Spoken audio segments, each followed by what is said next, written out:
Hello, hello. It is once again time for a manga chat. As if talking about Weekly Shonen Jump for 3 hours wasn't enough, I got other manga that I'm reading too, and I got some shit to say about it. We only have 4 series that we're covering in this one, but I do have a lot to say about pretty much all of them. So let's just dive right in. I don't have like a long intro spiel this time about a beloved website dying. Fortunately. In fact, I feel like ultimately, and this is maybe going to come across as psychotic, ultimately, this Nukon Manga Dex has reawakened a lot of opportunities for me to read manga. Nothing that applies to these 4 series, but I think probably in the next iteration of this video, we're going to cover some stuff that I had just sort of stopped reading out of apathy when it was taken down off of Manga Dex in previous waves of DMCA requests, that now I am actually rediscovering and getting caught back up on because of being forced away from the Manga Dex paradigm. So that's a whole other topic. We will cover that in due time. For now, let's just talk about these 4 series, starting with Stop, Hibari-kun. As I make my way through the history of Weekly Shonen Jump, reading all the notable series I can get my hands on, this is one that I knew eventually I would have to check out. It's very, very notable for a number of reasons, very landmark for some things that we'll get to soon enough. But I think first we should address the elephant in the room.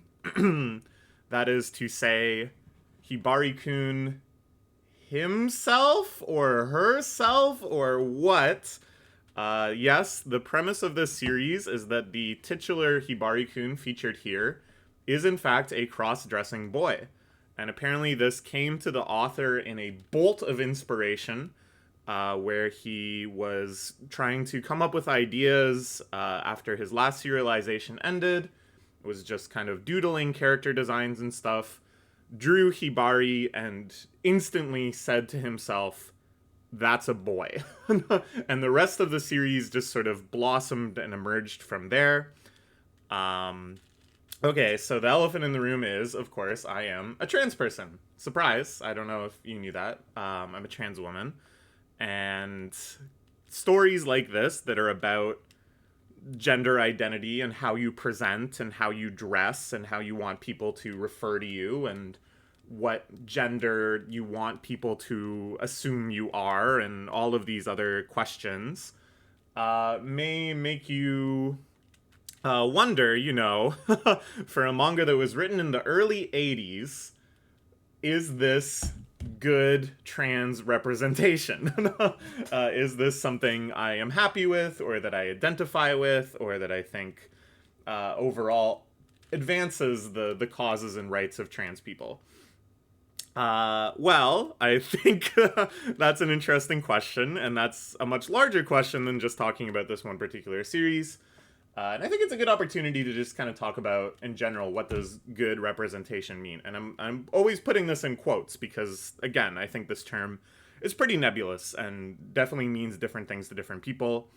To me, there's kind of 2 components in terms of making a character a good representation, in terms of, like, actually taking a character that's a representation of some minority identity, racial, sexual, gender, whatever, and presenting them in a way that other people of that minority would be generally happy with. I think that's kind of like the lowest bar of good representation, is that other people who identify that way look at that character and go, I'm not mad. So the 2 components are education, that is understanding the struggles of that identity group, understanding the language that they use, understanding, the boundaries of that identity, what they are versus what they're not, understanding the positions and rights and kind of like the place in society that they ought to have.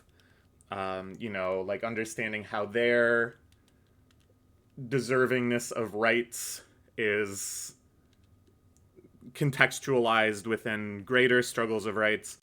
All sorts of components of education. I don't think anybody can be too educated. There's kind of like an amount of things to learn about any given person's struggles. Certainly I am not the most educated in the world about queer topics or about transness or about anything like that.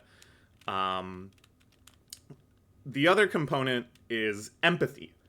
Genuinely caring about the character you're presenting, thinking about them as a human being, thinking about how would they really be thinking, caring about how they would be thinking, caring about what they care about, not making the story pander to them necessarily, not just giving them everything they want, not just writing a happy fantasy for this fictional character, but, you know, allowing yourself to walk a mile in their shoes as you're writing them. Not to say that they can't be flawed either, not to say that they can't make mistakes that are their own faults and have tragic flaws and all of this. In fact, they should, because all people should. And I think empathizing with someone means understanding their flaws and presenting them as a whole, complete 3D human being. Even in a 2D manga. Now, what I've always said is that, you know, ideally you have both. Ideally you are educated enough to make it something actually meaningful about the human condition in general and about the state of the world and the struggles of the group you're representing. But if you just have empathy and you're miseducated, I think it can still be really good representation. I think that component, the empathy component, is truly, truly necessary.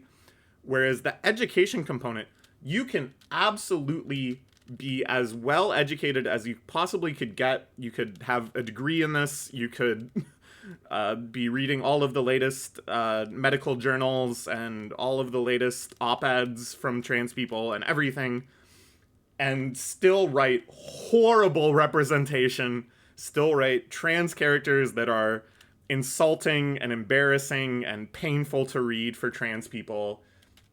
You can even have good intentions and completely miss the mark on that. I think... I don't really want to get into examples of this. There's no way to do that in a non-mean way. But I think really, yeah, it comes down to the fact that there's like a lot of like box checking that happens with representation these days, where people focus entirely on the education component, and they have a checklist in their mind of, okay, if I'm writing an XYZ character, they need to have like these traits and mention these struggles and go through these experiences and have these motivations and these insecurities. And because that's, you know, what they are, that's what I've read that they are, check, check, check, check, check, check, check. And then you end up with someone who is so generic and uninteresting and is clearly just sort of like an avatar of representation, trying to then check like a larger box of, we need to have all of these different types of characters in our media, check, check, check, check, check. And I think this is where you really come to loggerheads with people that are against like quote unquote forced diversity or whatever. Obviously, a lot of those people are just like bigots and they genuinely hate these various minorities. But a lot of their criticism sometimes is around this idea of like, this is just tokenism. This is just, you're just adding these characters for the sake of adding them. And often I agree. Often I'm like, you clearly aren't empathizing with this character. You clearly aren't like committing this character to the story in the same way that you are like your main protagonist or something. There's nothing of you in this character. There's nothing of humanity in this character. They really are just here to like tick a box. And I think, you know, if you really start thinking about it through this lens, you know, are they really empathetic to trans people or black people or gay people or whatever? Or are they just well educated and have come up with all the language that they ought to use and then just have this character say all that language and go, look, we're allies. And to me, it's like the bar is so low. And if I see a character like that, I'm like, well, at least they're trying. Like, at least they recognize that this is the first step to having acceptance of various minorities, is like having them appear where people see them, and getting this visibility and blah blah blah. So it's like, you can't hate on them doing it, period, but I think you can criticize them and go like, what's the point of his character? Why does this character do the things they're doing? Is it because that's actually their personality and that's how they operate in this world, and that's the result of you really thinking of them as a human being and building them up brick by brick by brick? Or is that because you gave yourself a quota and you're trying to hit that quota? And I don't even think having that quota is bad. I think having a feeling of like, I should make this story represent a diverse set of voices is good, but actually have it represent voices. Actually have voices to these characters, not just check boxes. Sorry, I'm like rambling now. I hope that's kind of clear, at least. Basically, my thesis is this idea that there needs to be the education component and the empathy component, and that I focus mostly on when you have the education component but not the empathy component. But I think there are also a lot of cases where you have the empathy component and not the education component. And that's usually like older media, stuff that kind of gets written off in a lot of cases these days. Stuff maybe like Hibari-kun.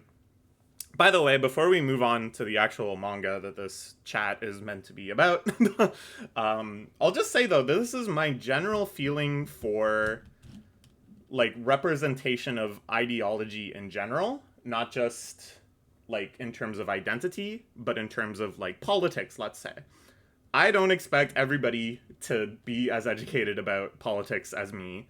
I don't expect everybody to have the same political beliefs as me as a result of that. However, I make a big distinction between people who, like, have the empathy piece of politics and have, like, the same grand overarching goals of generally, like, a positive improvement in the lives of others, right? And then have just been misled or miseducated on the road to that, and people who have learned a lot of, like, language, have learned terminology, and have not really, like, they don't, like, get the goals of their political ideology. They've lost the core. I mean, there's, like, a third group that is super educated, perhaps, and just has, like, very different core wants and beliefs of human society, you know? And those people can fuck right off to hell. Like, I don't care about them at all. Those people are so diametrically opposed to me that there's really no point talking about them. But the people that are, like, claiming alignment with me because they have a similar political education, or they at least claim to be saying the right words and saying the right language. And yes, I'm about to start getting pissed off about abundance people again, in case you saw that episode of Sonic Heroes and you saw where this was going. It's like, those people that have, like, put the cart before the horse and have lost the center of it, and are just kind of, like, coming at it through pure political reasoning or whatever. Those people I find most distasteful of all, and that's, to me, what leads to, like, very bad political messaging and representation of politics in media and in storytelling and stuff, is through, again, when you have the education piece, but you don't have the empathy piece. To me, again, it's a lot worse than, like, there's a lot of stories that I think have like, politics I disagree with, that I really like, that are espousing beliefs in how society should be, or rather what measures we should take to get to the society we want, that I really disagree with. But because they still kind of have like the same empathetic perspective on the heart of humanity, because they still want to grapple with the human condition in a way that I find moving and empathetic, and feels like they're at least trying to reach me and resonate with me. That again is a world different than having a character who is like quote unquote a leftist and says a lot of leftist things, but truly holds no aspirations, no ideals in common with actual leftist ideology. I don't know. That was probably unnecessary to get into. I think explaining this in terms of like political messaging is even more confusing than trying to explain this in terms of representation and identity and stuff. Whatever. You can forget all that if it didn't make sense. It's just, as I was saying it, I was like, no, this is like pretty core to like how I view storytelling in general. So I was like, maybe I can just fully explain it. At any rate, okay, so given that, is there the education piece in Hibari? No. I would say for 1981 or whenever this started serializing, somewhere around there, it's not like especially bad. I think it's probably about average for the time in terms of Hibari is assigned male at birth and has a wiener and other aspects of male physique, but dresses like a girl. And to everyone that met Hibari after their childhood, like at school and stuff, totally convinced that they're a girl, and Hibari wants it that way and never corrects anyone and introduces themselves as a girl. I'm using gender neutral pronouns because I don't know what the fuck. There is no real discussion around the idea that like Hibari like wants to transition, because there's no real concept of transitioning, period. Besides one example that comes up right at the end of the series that we'll talk about in a bit, maybe, when we talk about the ending in general. But there's like no... It's like very... there's like also not a feeling of like Hibari rejecting any of that. It's not like they are like, yes, my identity is cross-dressing boy and that's what I want to be. Really, there's like almost no interiority of Hibari at all. Like Hibari does stuff, does tons of stuff, is a constant force of change and plot and impact in the story. But there's no real moments of Hibari like explaining themselves or what they are trying to accomplish or whatever. All of their kind of goals that are given to us are like trying to hook up with the main character because they're attracted to that guy and want to date him or whatever, and other very like short-term, very immediate like wants and desires, very impulsive, very spontaneous. Nothing again like that relates to these big questions of identity and how do they want to go on living for the rest of their lives and who they really want to be as a person. And that's because this is, at the end of the day, a very silly, goofy gag comedy with, like, rom-com elements.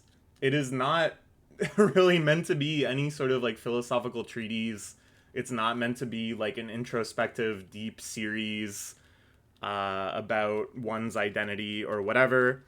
The premise is very fun, very goofy, where the main character's mom passes away, and in her dying moments tells her son to go live with this family in Tokyo.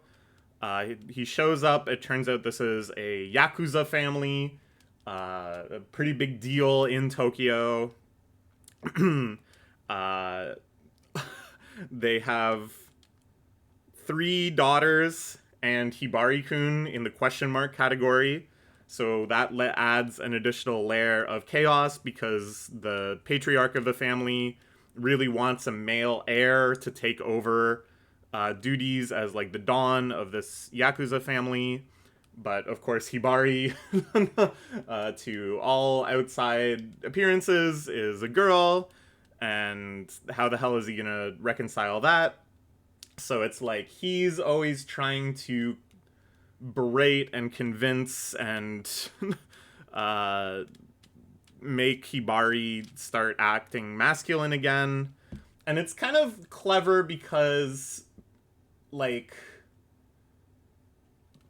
I think if it was just he wanted to do it because he thought Hibari was like a pervert, it would almost be like too cruel.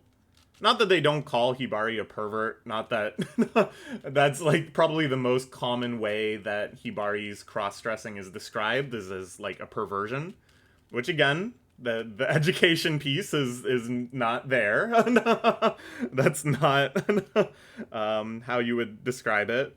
But the manga definitely like leans into it a bit too, where like Hibari definitely is enjoying and relishing in the fact that people in their family are shocked and put off by their behavior, and likes tormenting their father with hyper feminine activities. Likes tormenting their house guest with very strong come-ons and stuff. So I don't think it's wrong. I don't think it's inaccurate to call them a pervert either. Like, putting the cross-dressing aside, they just have a very aggressive sexuality in general that I think could only be described like that. So yeah, it's like, if that was the only reason the father always wanted Hibari to become masculine in appearance, I think, yeah, that would feel kind of like cruel, and why can't he just get over it or whatever. But because they've come up with this concept where Hibari is potentially the only male heir, and thus is in conflict with this like long Yakuza honorable tradition, and the distress that would obviously cause the father, I think it just kind of makes the plot a little cleaner. I think it makes it so all the characters are like a little more empathetic, I guess. And then the presentation of the Yakuza family, it's like old hat now to have a story about mobsters, Yakuza, whatever, and then kind of focus more on their domestic life, focus on their foibles, focus on, you know, the human qualities of them that aren't just shady, brutal, violent underworld dealings. We've seen dozens and dozens of examples of that. It feels not noteworthy at all anymore. But actually, at the time when this came out, I didn't really process this until after, when I was reading about it and thinking about it. That was like really groundbreaking and actually quite controversial, because in the 80s, the Yakuza was still like more like we kind of think of them from TV shows and stuff. They were actually very brutal and violent and visible in society, and made explicit impact on local businesses, and you know, were responsible for newsworthy stories of kidnappings and murders and prostitution and stuff. You know, we're actually going to be talking, I think, right after about this, about another Yakuza series that really contrasts in a different way that sort of Yakuza lifestyle with a more kind of grounded take. Here it's definitely not a grounded take. Here it's just like a very comedic take where it's like these big scary dudes that you read about in the news. What if at home they were in a state of like domestic chaos, trying to get their son to dress like a boy, constantly dealing with goofy underlings, constantly dealing with these goofy Yakuza advisors and other families, and everybody is like a major goofball, and it's an over-the-top gag comedy, but with that as the theming. That at the time was seen as like, what are you doing? Not just, maybe insensitive to those that were actually negatively impacted by the Yakuza, not just, maybe child inappropriate by kind of throwing around all of these concepts and themes in such like a silly comedic way and making light of them. But also like, hey, you might be putting yourself in harm's way because the Yakuza might not take kindly to this extremely goofy story about how goofy the Yakuza are. And it's like, it's crazy to think of that, because the number of kind of goofy Yakuza series, it's like probably in the hundreds now, but that was pretty groundbreaking. So yeah, the main kind of action is Hibari goes after the MC, who says, "Stop, Hibari-kun," as in the title, because Hibari is physically endowed with male characteristics.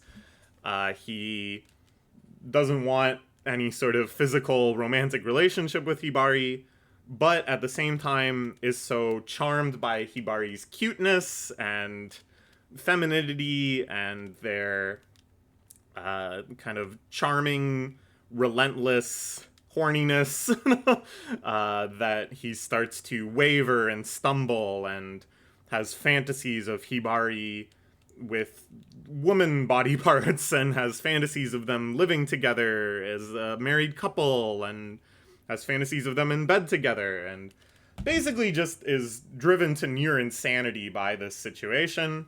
And then, of course, Hibari in school, everyone thinks they're a girl, and he agrees to keep it a secret, but is constantly put in situations where the identity is almost blown, or other people start pursuing Hibari, and he is caught between feelings of, like, wanting to put a stop to it because it could jeopardize Hibari's identity, but then also maybe feeling genuinely jealous on some level. And basically, like, the whole, like, action is that you take a typical kind of rom-com scenario, and you flip it on its head, where normally it's, like, a guy clumsily, endlessly pining over a cute girl. Here, it's like the cute girl is relentlessly pursuing the guy, but he doesn't want any part of it. And this has been done before, like, the Takahashi series. Why can't I? Urusei Yatsura. Urusei Yatsura, of course, he's in love with another girl. So the hyper-aggressive loom from space, the alien that's pursuing him, he's trying to push her away, even though she's like a cute, charming girl, because he has another girl he likes. Here it's like they didn't want to do that, I guess, for whatever reason. But it's like the same kind of action, so what's the reason that he just doesn't end up with this cute girl? Well, maybe it's not a cute girl after all. And it's like, oh yeah, that's a pretty clever setup. It works. It's funny consistently. It's like the same kind of set of gags over and over again, but they run through it.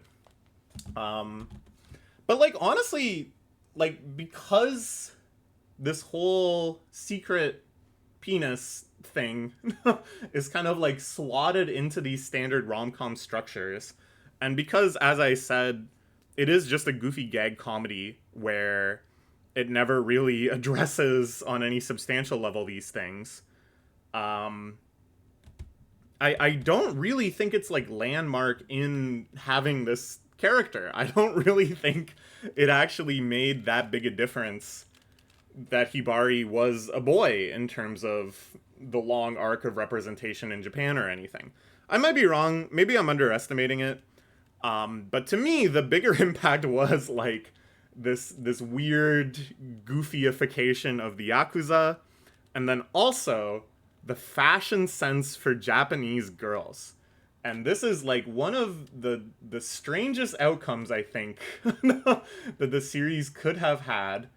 And again, it was something that I associate so strongly with like manga and anime and Japanese culture in general, that it didn't even strike me as notable while I was reading it. It was only in kind of like retrospect, reading about it and thinking about the timeline, did I realize this is the series that defined Japanese like teenage fashion for decades and decades since. It's still fundamental to Japanese teenage fashion and stuff. The way Hibari dresses, just the general kind of like poppy but edgy, like, I don't know, I can't describe it very well. I'm no fashionista, but they had Hibari wearing Chuck Taylors in the 1980s, in the early 1980s. They had the foresight to draw Hibari with Chuck Taylors, and it's like that's a landmark. that's actually revolutionary.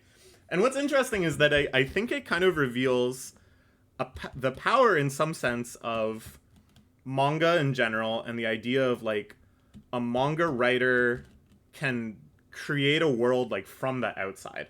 So the mangaka of the series does not seem that fashionable. He shows up a lot in the manga. We can talk about that after too. He got inspiration for how Hibari and the other girls should dress by reading American fashion magazines and using that and then synthesizing it with like existing Japanese trends and just his own tastes and what he thought would be cool, and came up with like a radically new aesthetic. And he's just some schlub. He's just some dude who can draw. and it's like, damn, and yet it created this like cultural revolution where teenage girls, and this is as strange as it sounds, were buying Weekly Shonen Jump and reading Hibari-kun and getting fashion tips from a cross-dressing boy. And that was what kind of defined Japanese fashion through the 80s and the 90s, and again, still has ramifications today. Like, it's amazing if you look at the sort of stuff Hibari-kun was wearing compared to how every other like character in Japanese media dressed at that time or before that time, how characters dressed in anime and manga and stuff, and then how they dressed after. It's a sea change. It's like incredible the profound effect this had on just the aesthetics of Japan. Given the weightiness of that, it's kind of crazy how goofy a gag comedy this really is. This is kind of like a manga classic where there'll be like occasional pages and the title pages and volume covers and stuff like that where Hibari will be drawn very, very well with a cool outfit, and a lot of care and attention is given to the outfit. And then like the entire rest of the chapter is just like really goofy doodles, super over the top caricature faces, crazy over the top reactions, and everything else that you associate with Showa era gag manga. The only other big one that I've read from this era that made a huge impression on me, of course, is Dr. Slump. Dr. Slump is just one of my favorite manga of all time. It's my favorite gag manga. And reading this, I realized, like, it became more clear what aspects of Dr. Slump were really groundbreaking and were really doing it like nobody else had done before. And then it also made me appreciate a lot more, like, okay, these are the things that were like the staple beats of a gag manga at the time. Somebody's head becoming huge to scream at somebody else. Pratfalls, characters falling over when they have an extreme reaction. Extremely physical tsukomying, where when somebody does something they've been reprimanded about, like Hibari making an advance on the MC characters will burst through into the panel to stop them, or any other such panel breaking, constructs of manga breaking stuff. Self-inserting to an absurdly high degree with all sorts of meta humor and fourth wall breaking jokes and self-deprecating humor. Of course, endless jokes about how the mangaka is slacking and procrastinating, and endless jokes about how bizarre tangents that just happen within the series, where stuff like a character making some reference and then the mangaka showing up and being like, yeah, I found this funny. What other references can you think of like this? And then like a full page that's totally disconnected from the diegesis of the world, that's totally disconnected from the plot, of just like riffing on similar jokes. Skits that happen at the start of chapters showing the mangaka drawing the manga with their assistant. And it's all so much fun. I love it so much. The personality of the mangaka really comes through. I found him so charming in a way where he's like very self-deprecatingly like gross and slovenly and lazy, but he really does have like cool taste and stuff. Like there's sometimes he talks about like what music he's listening to, and it's like, this is a guy that like really did on some level pride himself on being like culturally hip and into new wave cutting edge stuff. And again, this is how like the revolutionary fashion of Hibari-kun came to be. Yeah, just really great gag comedy, really, really fun. And then the whole fourth wall breaking meta stuff hits its climax at the ending. So let's talk about the ending. Because the whole time I was reading it, I knew that this was a very beloved series, and I knew that it was very landmark and stuff. And I knew that a lot of trans people liked it, too. Like, I knew that it had kind of a cult following among trans otaku. And so I kind of thought the whole time, okay, this is gonna build to, like, a moment where Hibari's identity is revealed to the school, but everybody accepts them anyways, or Hibari is able to, through some unimaginable process, genuinely turn into physically a woman in every way, shape, and form. Hibari starts taking HRT or something. I was like, there must be some sort of big climax to draw this all together. Because I was really enjoying it, but I was like, this is so goofy and insubstantial. And like I said, I hadn't really thought about the impact on like perceptions of Yakuza or fashion or these other landmark qualities. So I was like, there's got to be something. And then in the penultimate chapter, it's entirely about the mangaka being unable to finish the manuscript and having terrible writer's block, and instead doing this meta chapter where his editors and his assistants and everybody is barging through into his office and trying to get him to finish, which is something that happens at the start of a lot of chapters, but here it just keeps going and going and going until it's the entire chapter. And then the final chapter is one where they meet a guy who seems like a parody of the hot-blooded shonen protagonist that was popular at the time for your kind of proto-battle shonen manga. You know, like Fist of the North Star, I think, is the real canonical example. And he shows up and complains about how, why is this rom-com running in a shonen magazine? What happened to shonen manga?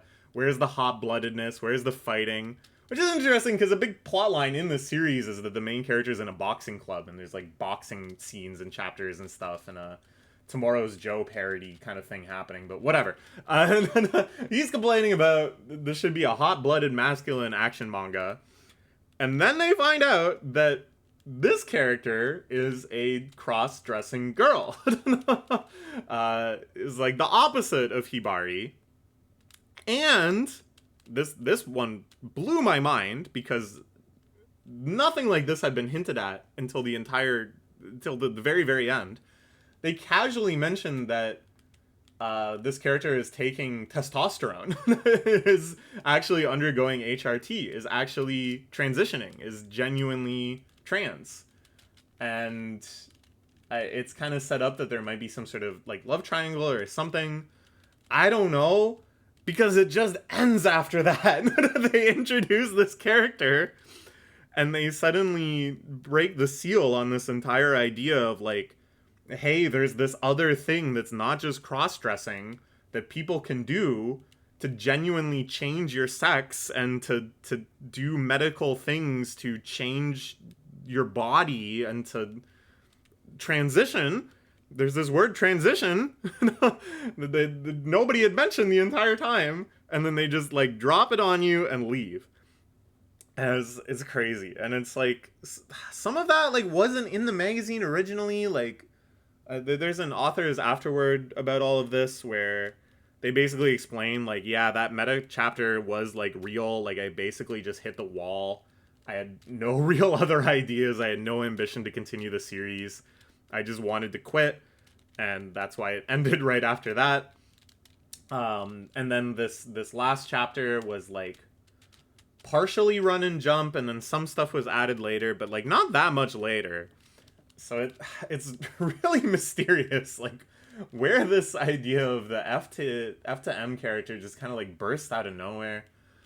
It's wild. It's crazy stuff. I don't know. I've been talking about this one for a long time. I still got 4 other series that I want to talk about that I have quite a lot to say about too. I think we got to move on. But it lived up to the hype, I think. Ultimately, it lived up to the hype. It was not what I was expecting at all.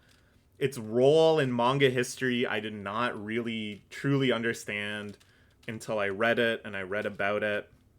So I'm really glad I did. You know, the long journey to being the Jump scholar continues. I just love reading manga. I'm excited to have this long road in front of me. Maybe an impossible road, I don't know, but I'm going to do my best. But next we're going to talk about some manga that did not run in Jump, shockingly. I do sometimes still read things that were not Jump manga. Starting with The Fable. Oh, baby. Okay, so The Fable, you probably know about if you're into manga enough to be watching this video.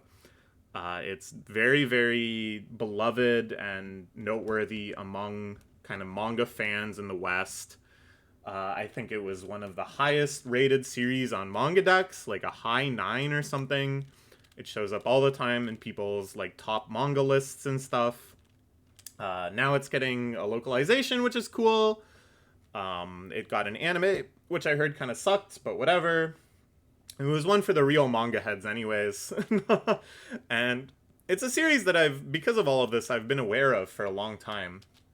But like I said with Manchuria Opium Squad, it was like, oh, I'm sure this is good, but it's not really a genre I typically read. All of this kind of crime action stuff, and it's not my favorite.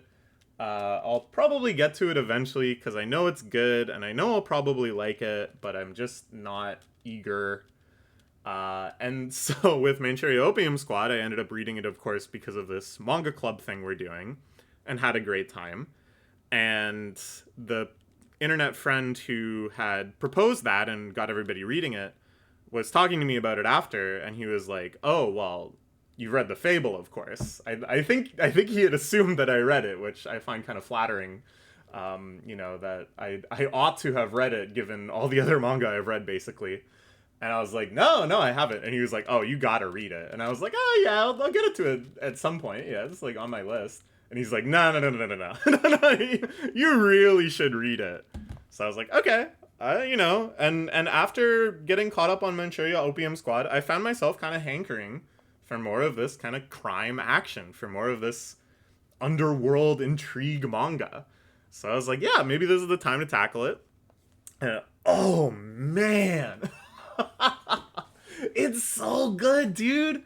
It really is that good. It really does deserve like the 9.6 on Mangadex. Not that I was like shocked, but I was shocked at how much I personally was enjoying it. Like, I knew it would be really good, but I got so addicted to this. I read through all 22 volumes in the span of like 2 or 3 days, I want to say. Like, usually, I read a lot of manga, but I'm like pretty judicious about it, where if I'm reading through an older series, I'll read like a chunk of volumes, or a chunk of chapters, like a volume or something, and go, oh, okay, that's enough for today. I'll save the rest. Maybe I'll read something else for a bit. Whatever. I'll do something else.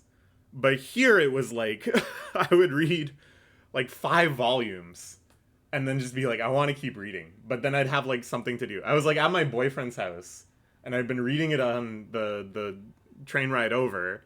And then it's like, oh, it's time to eat dinner. come eat dinner. And it's like, it is like it. I just want to finish this arc. I just want to finish this chapter. But then that makes me want to finish the arc. So it's like there's kind of it's fascinating to me because we can talk all day about why I think it's good, why I think it really works, and we'll probably start by doing that.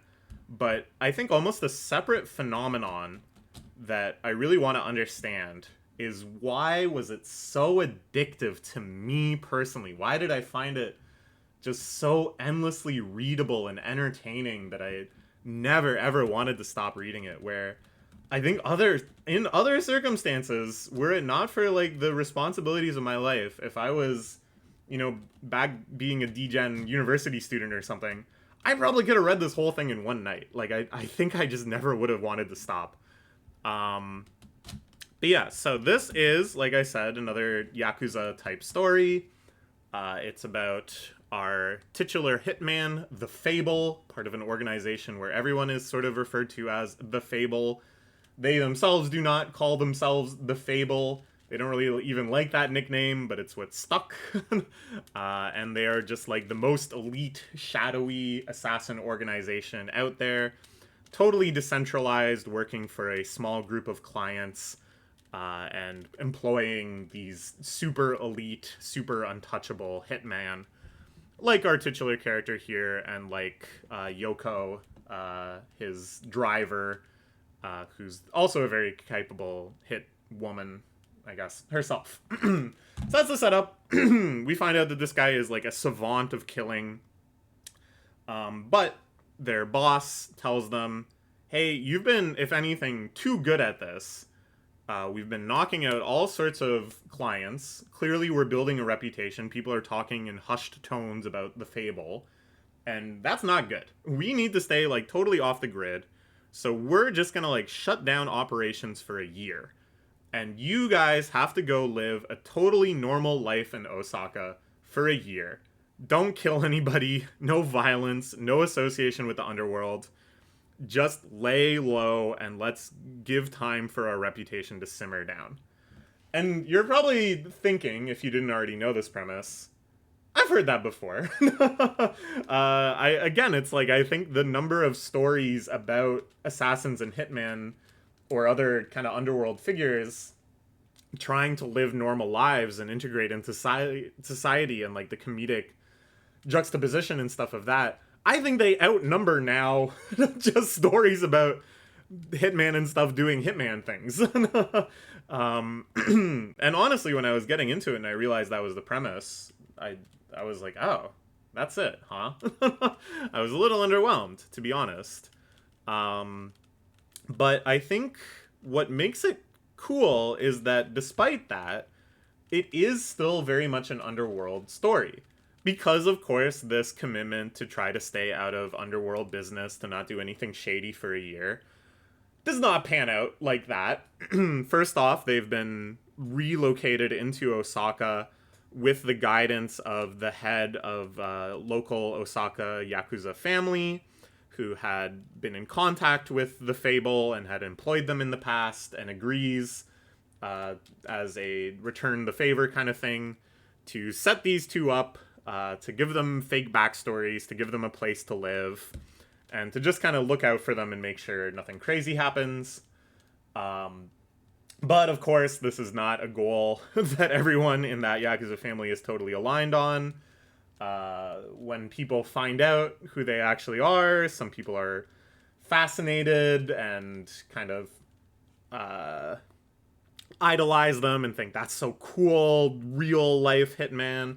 Other people are aggravated that they're getting this special treatment from the higher-ups Other people are just genuinely curious and want to test them and see how legendary these skills really are. All different kind of opinions resulting from a vast spectrum of informedness on it. I think it's really good the way the series in general handles like information, which is maybe an odd thing to say, but a lot of plot points are built up from just kind of like this game of telephone where this is an early example. The Yakuza boss knows exactly who these people are and is like, we need to look after them and respect them because this Fable organization is terrifying and could rub us all out in an instant.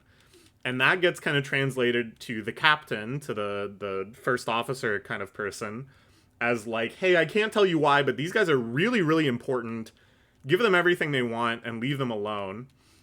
Which, of course, piques his curiosity and translates to him telling his underlings, like, hey, I don't know what's up with these guys, but, like, go kind of fuck with them a bit because I don't want them feeling too comfortable here or whatever.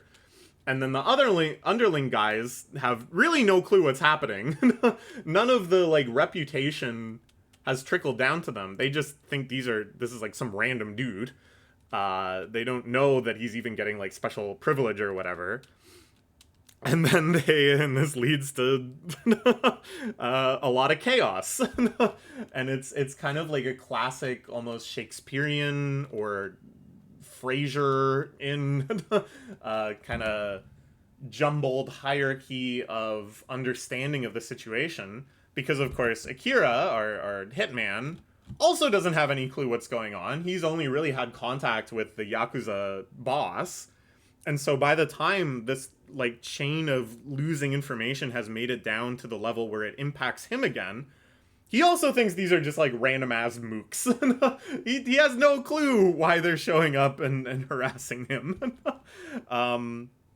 So yeah, it has that kind of like same tangled misunderstanding structure that kind of results in chaos, but it all feels so natural because of this like underworld setting where everything is very like hush hush and need to know. So these plot lines can grow very complex and with this very satisfying feeling of dramatic irony, where everybody only knows their limited subset, but is acting boldly and decisively, not recognizing how their intents are going to clash in opaque directions with other people's misinformed intents. But there doesn't seem to be like any contrivance in setting it up. There's no like pretense in setting it up. It all just sort of emerges naturally and then comes to such satisfying conclusions. And I think that's one part of why it's so addictive to read. Because I think the feeling of watching a character like not know what's coming, not know why what they're doing is stupid or what their comeuppance is going to be, is really like satisfying. Where you're like really eagerly awaiting that moment of catharsis, where they realize how badly they've misjudged the situation. So yeah, like I think it's very cool that this kind of underworld setting leads to that. But then the other underworld setting in and of itself is very, very interesting to me. As I said, it's like cliche now to kind of have these underworld stories where it's all about somebody emerging from the underworld and leaving that behind. And usually in those situations, the actual business of the Yakuza or whatever it is fairly simplified and fairly minimalized. You know, like, it's not the focus, it's just sort of the table setting. It's all about things in contrast to that. And so the business of the Yakuza or whatever is reduced to just, like, shady dealings or doing something behind closed doors or whatever. Here, they really get into it, and it's, like, genuinely very fascinating, because I don't think I had really understood, like, how is it that these legitimate criminal businesses make money? Like, I haven't watched The Sopranos. That's a great shame of mine. I gotta watch The Sopranos. I know The Sopranos deals with this a lot too. And to like I've seen The Godfather and stuff, which deals with it to varying extents. But like the Yakuza specifically, and in any sort of detail, it had always just sort of been obfuscated as like, oh, they just go around like acting tough, and then somehow that like makes them money, or they like deal drugs but like not really. It's kind of like in The Wire where they're not the actual dealers, but there's like the gang's authority and violence allows the drug dealing to happen. But in Japan, of course, the situation is very different than Baltimore, so I never really understood that either. And here, it's like very, very explicit. They show the lives of these like lower rung Yakuza members taking instruction and going around and doing things. And a big theme is that this is not the Yakuza of the 80s. This is not the Yakuza that Hibari-kun was mocking. It's like a lot kind of plainer and in some ways kind of like pathetic. You just kind of like go around, like I'm not gonna get into the whole details of it because it is still like complicated, but it's like surprisingly banal, I guess, which I found really, really interesting. That made it feel like really grounded to me, that I was like, oh yeah, okay, I get it. Yeah, you would end up making like a decent amount of money from that. And then it just kind of gets into like other very shady activities with the same level of just grounded realism. Nothing flashy, nothing that seemed impossible, nothing that was so superfluous where it's like, we're gonna rob a bank and make $1 billion, we're gonna steal diamonds or something crazy like that, some major criminal conspiracy. It's just kind of like small groups of individuals doing really scummy shit that makes them like a reasonable amount of money on a basis that you can get how they could like repeat it and make it into like a process and live off that. There's like an arc that involves guys that go around scamming rich families by just kind of stalking and harassing and blackmailing their children until they get something that the family would pay any amount of money to cover up. And I was like, yeah, that probably happens. There's one about like prostitution and call girl rings, and just kind of like the in that arc, it's interesting because it's like a guy that was in this Yakuza family that had been in jail for like over a decade, comes back out and really wants to like do things the old way, and is bummed out by the fact that they're all so kind of grounded and procedural now. So you kind of get to see the contrast between the way he does business and the way all the other characters up until then have been doing business. But again, it makes this whole like prostitution racket like it's kind of boring. Like you just kind of go around harassing women and finding ones in like precarious positions and then putting them in like increasingly explicit sexual situations and starting to like pimp them out and stuff.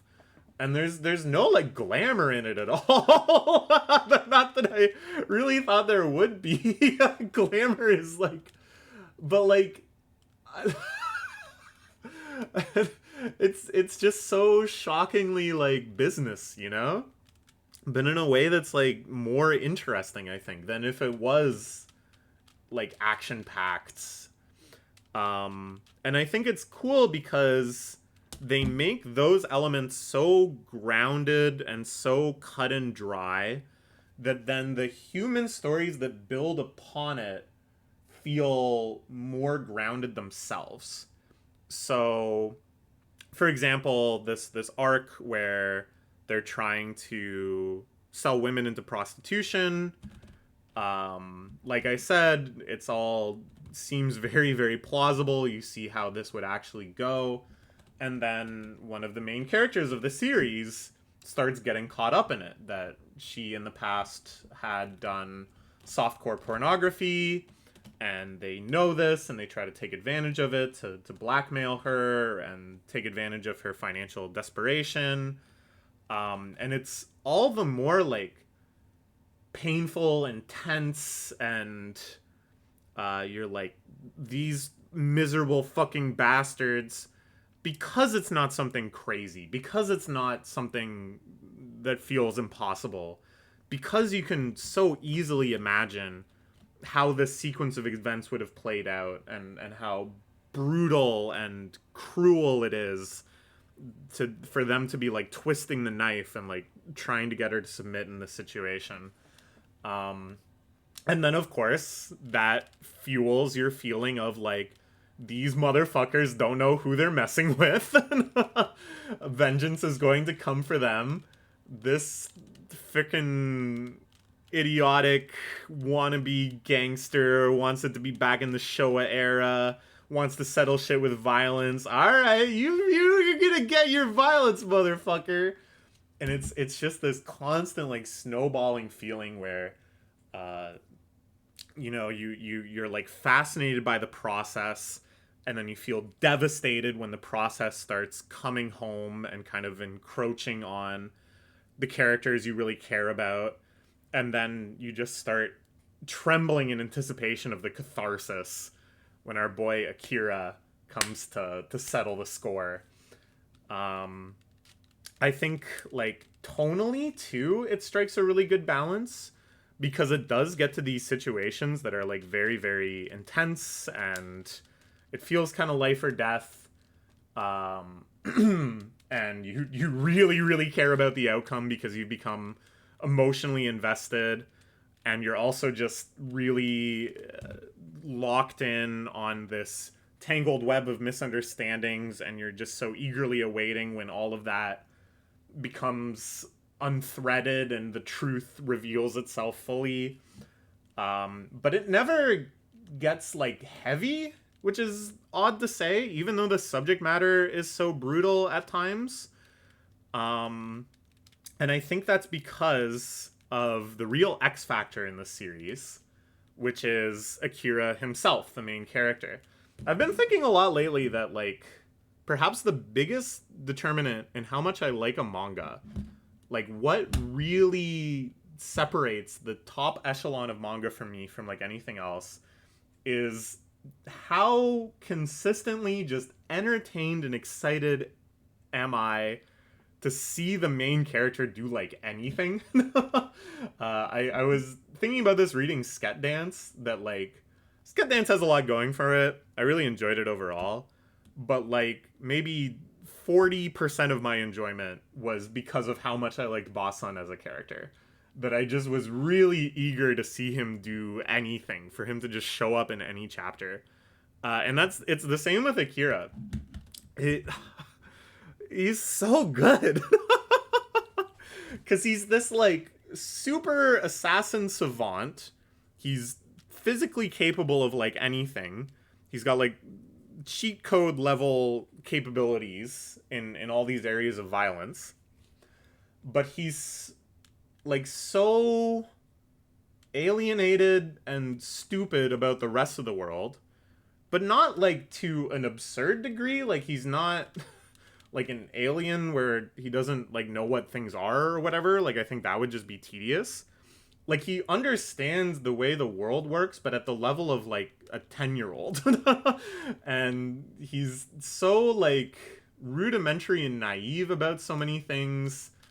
And he's, like, very obnoxious in some ways, where he doesn't really have, like, a lot of respect for many people, because I think he's just so assured in his own self-reliance and capability that he, like, doesn't really see the need to, like,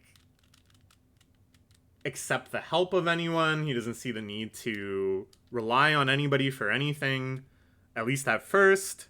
So he has this, like, weird kind of cold indifference. But then he's, like, genuinely good-natured about this idea of, like, having a normal life. Like, he goes into it thinking, like, okay, well, the boss told me to live like a normal person, so I'm gonna figure out what that is. I'm gonna like get a pet and get a job and try to make friends because that's like what I'm supposed to do, and I'm a pro. He always says, well, I'm a pro, which again I think really captures this very fun kind of obnoxiousness where any task, no matter how ill-suited he is for it, he just goes, well, I'm a pro. So he's got all these like quirks too, his love of this like obnoxiously bad comedian that he's obsessed with, just like the strange way that he interacts with like pretty much everyone, where he constantly is kind of like forgetting what he's supposed to be doing in terms of his persona as a normal person, and then just like drastically overcorrects and goes like, well, that's normal, right? And then, well, now I'm doing what a normal person would, right?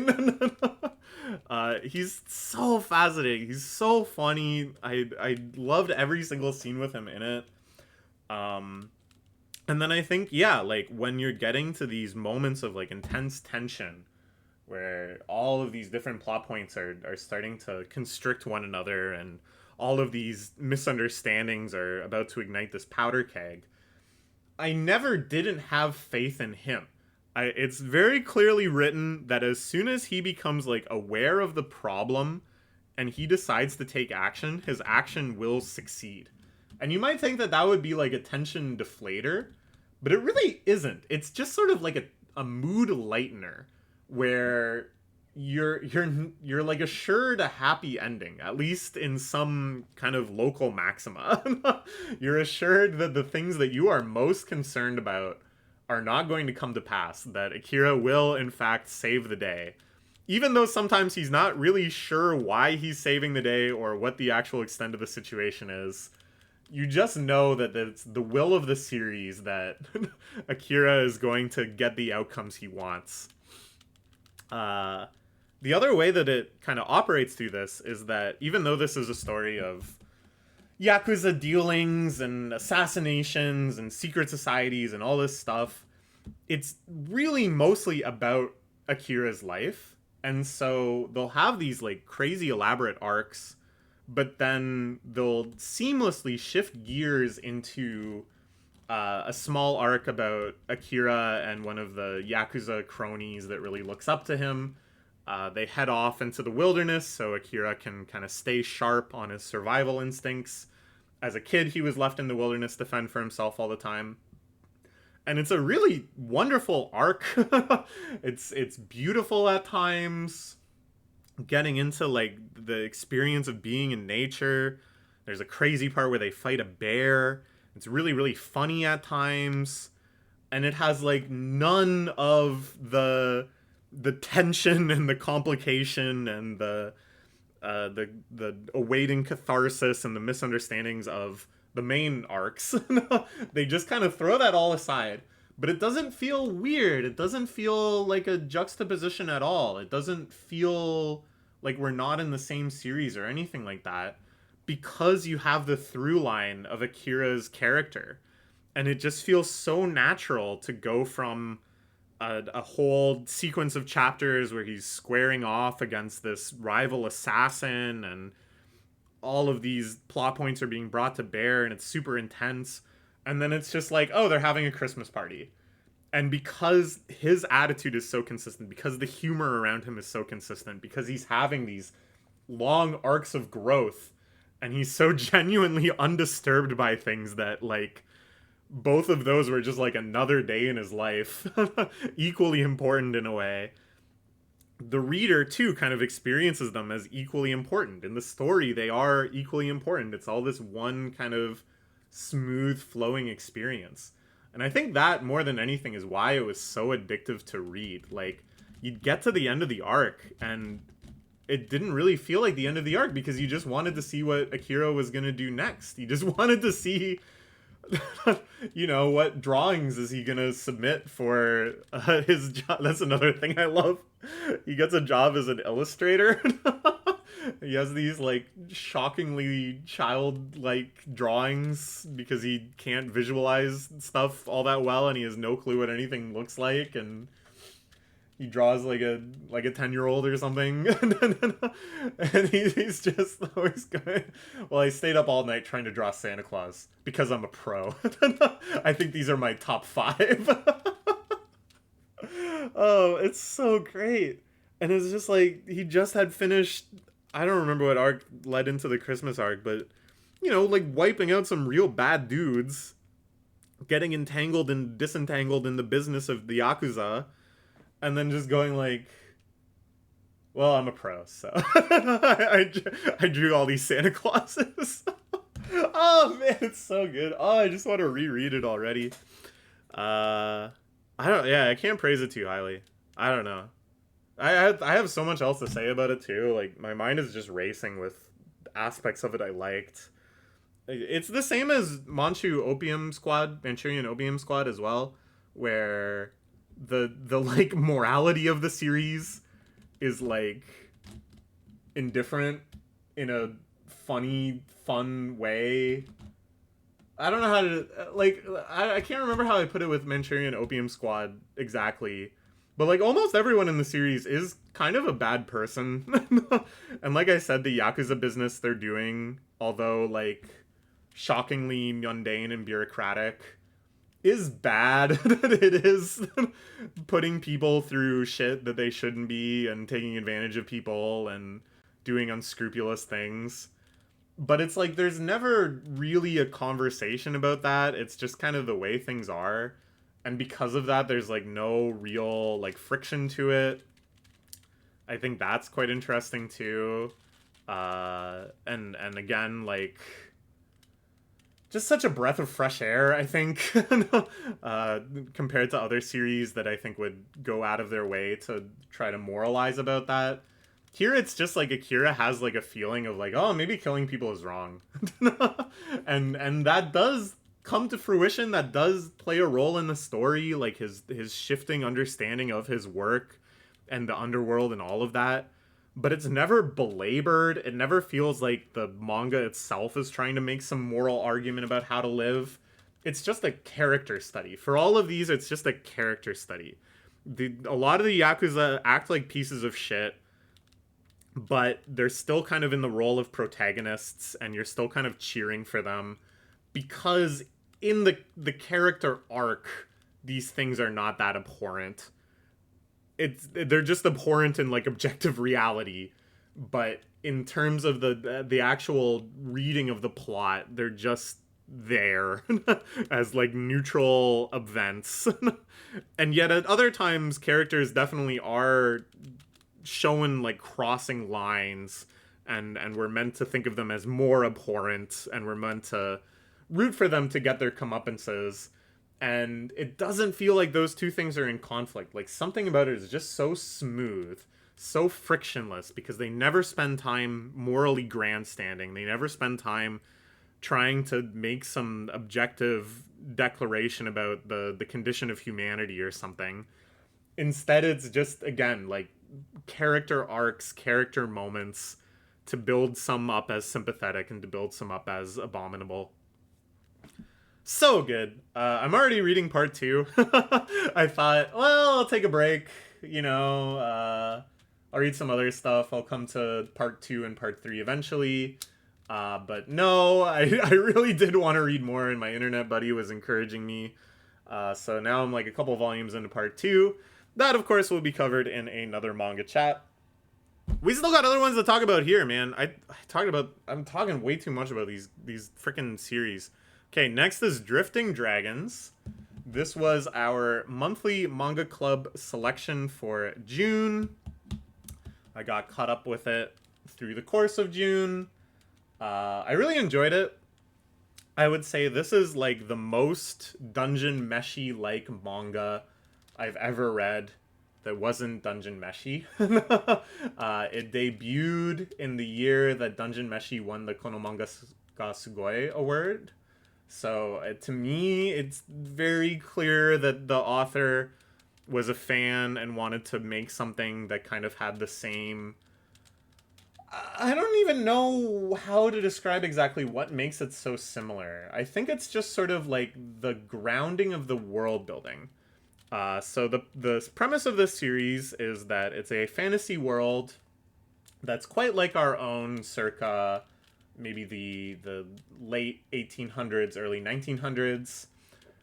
There's these massive Zeppelin-esque airships that sail the skies to facilitate trade and tourism and everything. The world is sort of coming alive to an industrial revolution. And in the midst of all of this, there are dragons. These behemoth creatures that roam the skies and are the source of very lucrative trade. It's a lot like whaling, I think, is the intended analogy, because the dragons, like whales in the day, have tons of oil in their body that can be refined to power machines, rudimentary machines, to power light sources. That it's just like an extremely useful industrial tool. And then all sorts of other byproducts of the dragon are used. The dragon leather, the meat of the dragon is a big focus. And this follows a crew of drakers, people that fly around hunting dragons for their spoils. And having established that premise, it's like very grounded in everything else. There is no other crazy elements. There is no like additional supernatural things. Everything else is like very deliberately, let's introduce this one fantastical element and then just use realistic human psychology and sociology to explore what would naturally result from that. Which is somewhat similar to Dungeon Meshi, which I think does similar, but with dungeons. That there is a such thing as a dungeon, and it has these various magical qualities, and there's all sorts of industrial, or not industrial, but artifacts of value to be found within the dungeon. So let's explore what would happen of natural consequence from that. I would say it's even more restrained than Dungeon Meshi, because where Dungeon Meshi kind of has like the dungeon and all these things that result from it, like monsters spawn there and there's magical energy there and you can't die there, like you can be revived if you die there, and there's a dungeon master that can control the dungeon and all these other things that are kind of like inspired by D&D and stuff. They also have myriad fantasy intelligent races. They also have magic and the way magic works in the schools of magic. They have like a few more elements. Here it really is kind of just the dragons. Like even the big airships, it's revealed, are fueled by using the parts of dragons that enable dragons to stay buoyant in the air. That's how the airships work. So it really is just like humanity, but with dragons. But like Dungeon Meshi, they really try to explore this to its natural end, in terms of like the place drakers have in society. They're seen as this sort of very necessary but untrustworthy kind of outliers of society, outcast type job. There's suspicion around them. They're not always given the warmest welcome. And the main plot of the series is that they kind of go from town to town. Typically, there's some sort of conflict. They're seen kind of as interlopers and problematic, but then, oh, there's a dragon. Please help us take down the dragon. The day is saved. Their reputation improves. On to the next one. And of course, it's not so monotonous. Different cultures they visit have different opinions of drakers, and on an individual level, there's all sorts of interactions that happen. But in that sense, it kind of reminds me of One Piece. They're not so different than the conception of pirates within One Piece, where a lot of people are very distrusting and perhaps justifiably distrusting. Other people are a little more optimistic because of like personal experiences they've had. And like One Piece, they're just kind of sailing around, getting into jams, helping people out, etc. And then, of course, the meat of the story, no pun intended, is the individuals in the crew, what brings them there, why are they Drakers, what do they get out of this, what are their own complexes, their fears, what were their lives before they took to the skies. I would say that really constitutes like the majority of the plot, which is, as it should. I don't know how you make a series like this and not care about that stuff. The kind of inherently limited casting of this is our crew upon the ship, and everybody else might show up for like an arc or so, but this is like the people you're gonna get to know and see in action time and time again. It has a very comfy vibe in that regard. Like everybody's got their position on ship, and you see them kind of playing their roles. There's a lot of depictions of day-to-day life, and in many ways it is sort of a slice of life series that occasionally, or not occasionally, but regularly builds into these gigantic action set pieces of actually trying to catch the dragons. What's interesting as well is that they don't really have like a major overarching goal as a whole. It's like individual characters kind of have scores to settle, or they have fixations. There's kind of Moby Dick vibes you get from a lot of them, where they have particular dragons in their past that they want to get revenge upon and stuff.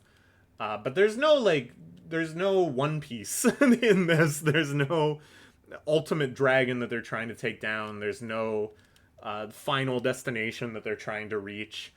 They're just trying to make money. So they just want to continue to profit. And there's not even really an end game there. That's just their jobs. They're just going to do this to survive indefinitely. And so they just kind of go where they think there's going to be dragons.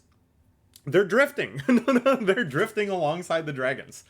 And I think that's quite interesting. I think that's a story direction that's quite rare. I think the temptation to have like an overall goal that they're trying to meet, even if it's like, we need to make 1 million dragon bucks and then we'll all retire, just something as like a permanent lodestar for the series. But it's kind of interesting that it doesn't have that. And again, it really contributes to this sort of slice of life episodic feeling of it, where it feels like it could just kind of go on forever like this. Things happen, obviously. There's major substantial arcs. We learn about our characters. There's major revelations. There's tragedy and injury and action and tension and triumph. But everything often just kind of returns to the status quo. They end every arc in the same sort of position of like, all right, well, let's like go get some dragons. we need to keep making money, so we're gonna head back to the skies and get dragons. That's a very interesting attitude. I think again, it's kind of inheriting the Dungeon Meshi spirit of like the main goal is just to see more of the world in terms of like why you're reading it. Dungeon Meshi, of course, did have like big overarching goals right from the start. It changed several times throughout the series, but always was kind of like the core duties and responsibilities. And then, of course, things get in the way and there's tangents and blah, blah, blah, blah, blah. Whereas here, I feel like this is almost addressing not what I think is a flaw of Dungeon Meshi, but I think what could be seen as a flaw of Dungeon Meshi, which is just this inherent tension between we have to go save Ferrith. That's her name, right? No, that's the person on the manga server. What's her name? Where's it also Ferrith? They're trying to save his sister, but then they have all of these like goofy digressions where they're just kind of like hanging out and eating, or there's a whole kind of like side quest that happens. And to me, this isn't really a flaw because I don't know. I don't really need to explain that. But I think for some people, there is like a major tension there. And it's the same sort of tension when you're playing like a JRPG and there's a whole bunch of side quests to do and you do them because that's why you play JRPGs. But the whole time it's like, Oh no, we're actually supposed to save the world. Like we're like currently in the process of trying to stop like an unfathomable evil from destroying the world, and I just spent like 10 hours grinding the card game. Uh, I think it's like Dungeon Meshi kind of like embraces that as just part of RPGs, whereas this I think goes out of its way to remove that tension by just having them be kind of at peace, having it be kind of like a static day-to-day life. So that's interesting. Like Dungeon Meshi 2, there is a big focus on the minutia because, it's embracing this idea of the reason you're reading it is because you like the world building, you like the characters, and you just want to see more of it. So there's a big emphasis on food, for example, which I really enjoy.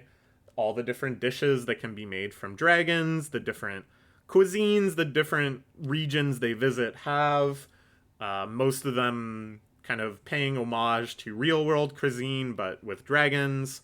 The process of like butchering dragons, I think, is very interesting too, because it is quite similar to whaling, but of course they have all these fantasy organs and stuff, and they really deal with that in a lot of depth and care. All these like cultural rituals and stuff. Perhaps my favorite arc so far was one of the more recent ones where there's this like gigantic sky dragon that lives in the far upper atmosphere and is like never really seen until that type of dragon dies, when it does the dragon descent and falls into the earth, and that there's this whole cultural ritual both among the dragons and among the people that happens in response to that. Just the world building of that, the scale of that, the hugeness of the dragon, just this cultural operation that happens to butcher it, to get material from it and stuff.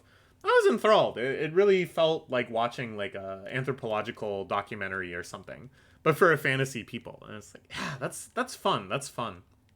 So yeah, the art is good, the characters are good. It's all good, but it's a little sauceless. I'll say that. It's a little sauceless. And I don't know if I'm going to be able to put this into words all that well. Like, I did really like it. I'm going to keep reading it, obviously. I am really enjoying it. But, like, everything always just kind of feels like a bit of a shadow of what it ought to be.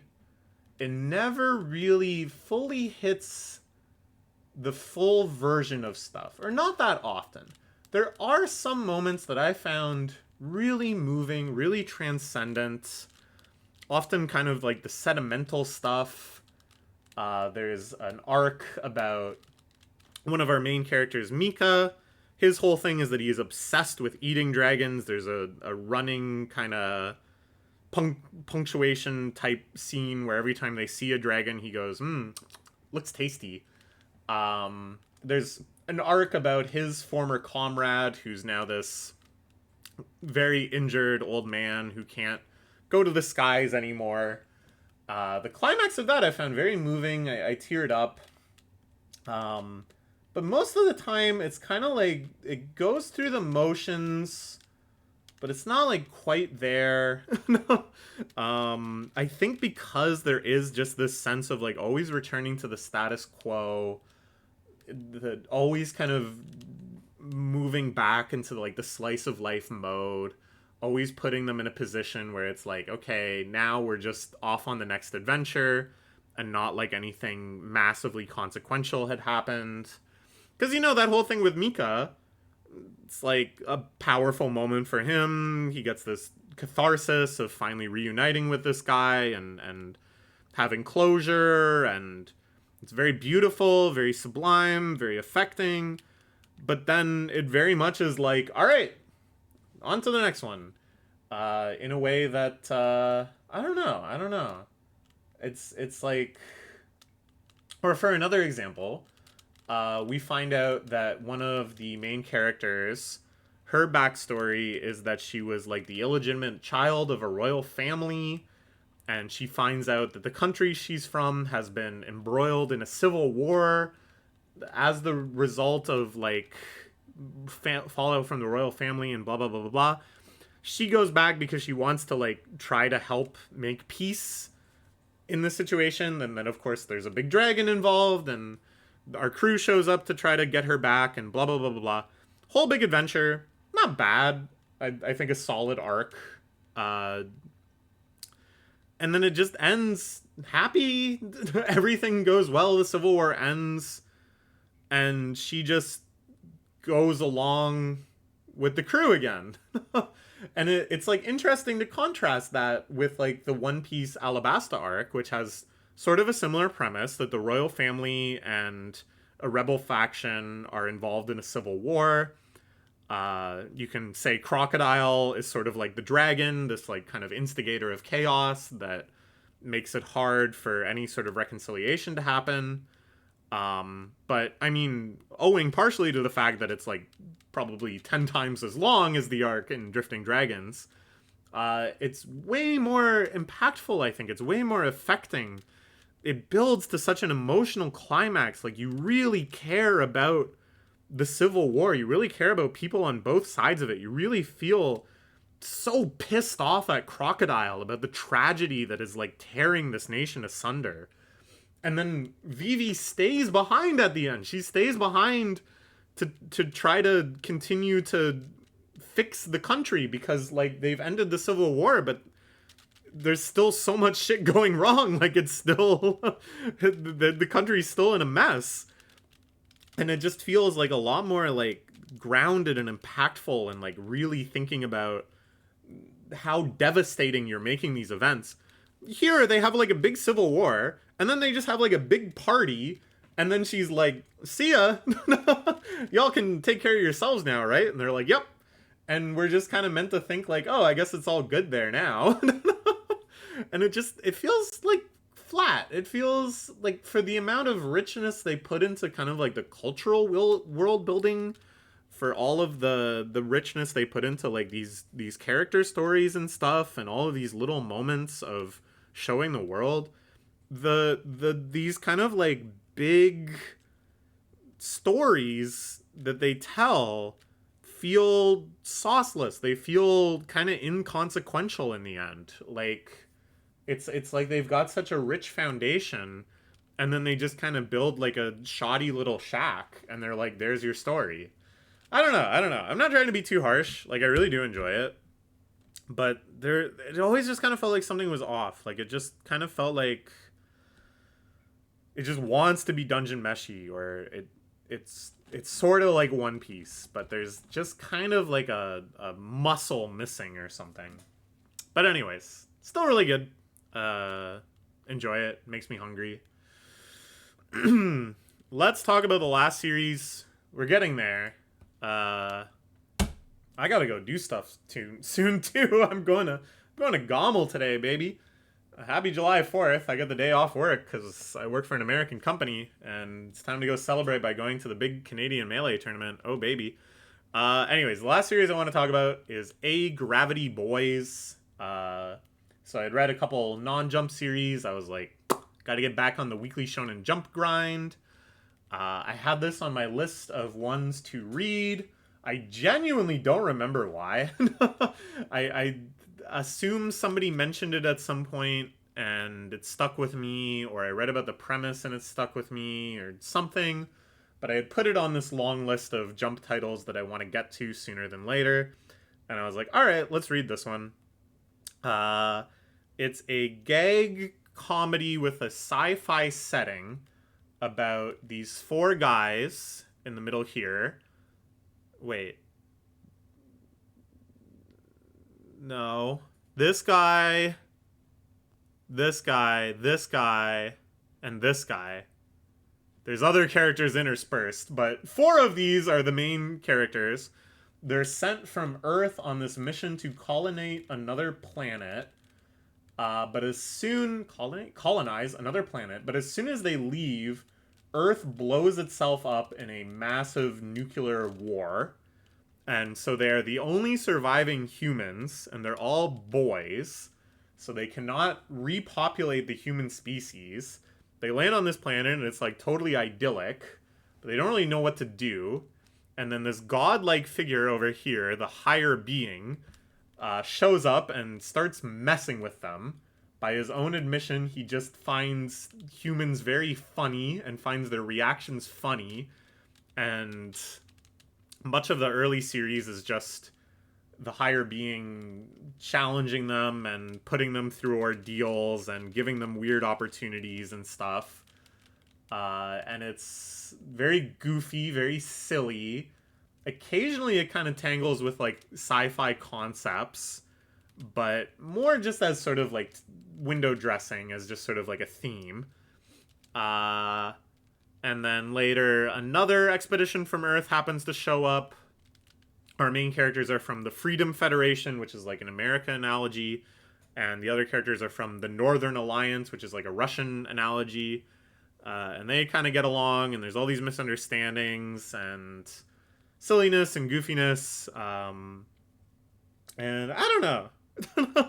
It's like, it had a few elements that I found genuinely bizarre and shocking that made me want to keep reading. Namely, it is so full of yaoi baiting male fan service that I'm really shocked it ever ran in Jump. That's the biggest one for sure. It's like constant themes around the fact that they're all so desperate for a woman just because of normal teenage male libido, but then they really want to repopulate the species too. They have this existential need for a woman, but then despite that like intense like hetero drive, there's all this like very gay baiting and relationshipy stuff, and lots of chapters about like the closeness to each other and jealousy and misunderstandings, and then like a lot of like fan service of dudes, especially Chris, who's like a really feminine guy. There's a running joke where the captain of the other crew, the Northern Alliance crew, thinks that Chris is a girl and is madly in love with Chris. And then there's like an early scene where like Chris is topless and they censor it with the like, please send fan mail to whoever sensei, all over his nipples.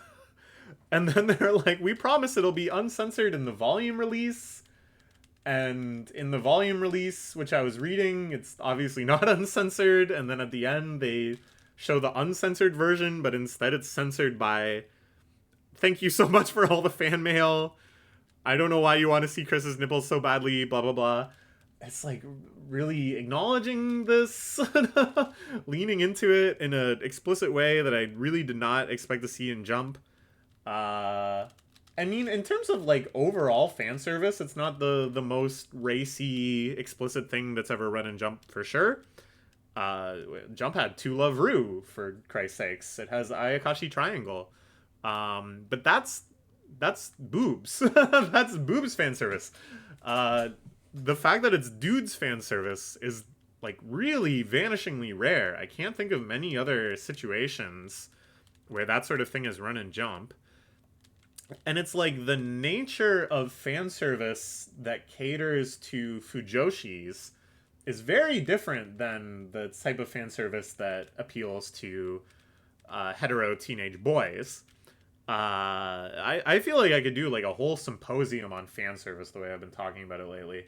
But it's like, it's notable to me that it's not just typical Jump fan service, but with like muscly dudes or cutely feminine dudes or whatever instead of women. It's like really fujoshi-y fan service, like just the kind of characterizations they have and the sort of relationships they have with each other, and all the like shipping potential and stuff. It's like, that's not the demographic that typically reads this magazine, but they're reaching for it. Fascinating, mind expanding. Truly, I've only scratched the outer edge of Jump. There's still so much more that lurks within Jump. And it's kind of, because there's like also fujoshi that read Jump and read like Hikaru no Go and ship characters in Hikaru no Go, Or I found out recently Akane Banashi has a Fujoshi constituent. Great. It ought to be there. But that lacks the, like, showing skin type fan service. Those series, there's nothing sexualized about them. They just have the type of intense male on male relationships that Fujoshi like. So it's like the ingredients were there, I guess. But, like, I don't know. It's, like, very novel and strange. So that really drew me forward. Not just because I'm a Fujoshi, but because I was fascinated that this was running in Jump. And then the plot lines just started getting weirder and weirder. Again, just, like, big chains of misunderstandings and stuff. Very different than the chains of misunderstanding in the Fable, let's say. More just goofy and gag-based and stuff and not really amounting to much. That's fine. I did really like when they started to establish more running jokes and plot lines. Like, I love in gag comedy where they do a gag. Well, let's just give the example. There's one where they go to an alien planet and they have a competition to see who can pick up the most alien women. And two of the characters are wearing these, like, ridiculously revealing outfits because they were tricked by alien con artists into buying them, and then they get arrested, and you're like, all right, that's a funny joke, you know, the other characters are, like, doing their best in this silly mission, and then these characters get arrested. But then no, they're, like, actually in prison in the next chapter. It wasn't just a gag. And then they do a prison break, and then they're outlaws, and it's just, like, this recurring joke where it's like, well, we have to take into account the fact that you're an outlaw and then you're, like, wanted by intergalactic police. Or, like, Chris, the feminine boy, becomes, like, a big deal streamer. And again, it's sort of just, like, played for laughs within that chapter. There's just, like, a chapter about it. But then for the rest of the series, everybody's like, aren't you the world famous streamer Chris? Like, it becomes this running joke. And it's stuff like that I really like. It feels almost like Arrested Development-esque, where you just keep piling on strange circumstances that kind of pop up in unexpected comedic situations. At the same time, I did find reading this pretty tedious. It's, like, funny, but it's not the funniest thing I've ever read, and these, like, interesting kind of unique elements are there, but then for the most part it is just very standard gag comedy fare. A lot of gross out jokes, a lot of toilet jokes, etc. And then, like any good gag comedy, there is, like, a bit of heart. They try to make you care about the characters. There's small moments of sentimentality and stuff. And I don't think it, like, overdid it. I just think if you're not really, really feeling a comedy like this, those scenes are kind of especially tedious. Even if they are meted out fairly judiciously. I just remember a moment where I got to, like, the 30th chapter, and I was like, dang, isn't this thing almost over? I just kind of got tired of reading it. And that's kind of my bad, too, because this is definitely something that I probably would have enjoyed a lot more reading it week by week. And I didn't read it week by week. I read it kind of all within the span of a couple weeks. And yeah, I don't know. It's just the format of manga. Some manga work better reading it in weekly doses. Some of them work better reading it all at once. But it was fine. The ending was really, really weird. There are, you know, like, big plot lines that they're trying to achieve throughout the whole series. They want to continue the human population, and they want to go back in time and prevent nuclear war, and they have to solve all sorts of problems along the way and stuff. And then near the end, all of those kind of get abandoned. And there's this whole digression of, like, penis energy and going into the penis dimension and unlocking your elemental penis power and blah, blah, blah, blah, blah. Very bizarre, very strange, very goofy. And then it ends with, like, all of the problems being solved through penis ex machina. It's, like, not explained at all how they actually solve these problems, really. It just happens. And then it's kind of a sentimental ending, but this is something that gag comedy do a lot that I think is probably one of my least favorite types of comedy and gag manga, where it's like you try to play it really straight and do serious things, but everybody is just saying penis a whole bunch because all the serious things are downstream from penis energy. And it's like, is it really that funny just to be saying penis, penis, penis? And then occasionally have like the Tsukomi character go, why are we saying penis? And it's just like, all right, yeah, okay. And then yeah, it just ends. Weird series, interesting series. I don't think I'll ever see a Fujoshi baiting series like this in all of my jump study again, but I may be wrong. I don't know. It opened my mind to that possibility. I will say this: the most surprising thing about this series, the author named every chapter title after a song name, and usually it was just a direct copy of the song name. Sometimes it was changed a bit to fit the situation. I noticed very early on that there was a chapter titled District Sleeps Alone Tonight, and I was instantly like, this is a person around my age that read Pitchfork. Almost similar to the Hibari-kun author, somebody that's trying to be in touch with American kind of cutting edge cool culture. And I was like, that's neat, and I recognized a few others here and there. And then, boom, out of nowhere, a chapter titled Finally We Are No One, which is an album and song by the Icelandic ambient folk-tronica band Moom. And that is, in fact, my favorite album of all time. It's not so shockingly obscure because, you know, there's like a Pitchfork review and I don't know, like, it's out there, and it's not, like, mind-blowing that somebody could encounter it, but it is at the tier of rarity where it is very surprising whenever somebody encounters it. Like, I remember one time we were going to see a movie at TIFF, and they were playing music before the movie started, and they played a song from that album, and I was just, like, shocked. Like, it probably I'll go the rest of my life, and there'll be a countable, memorable number of times I will ever engage with this album spontaneously through coincidence outside of my control. It's at that level of obscurity, you know? And this is number 2. This is the second time I feel like I have encountered it under such circumstances. Crazy, crazy. The final chapter, too, is called Happy Pola, which is a Sigur Rós song. Actually, one of my favorite Sigur Rós songs. I was like, psh, all right. Sometimes sensitive indie boys gotta write a goofy Fujoshi baiting manga, huh? That's the world we live in. Okay, that's, I think, all I had to say about it. And all I have to say about manga in general for now. Been talking a lot about manga these last few days. Time for a break. Time to get back to reading manga.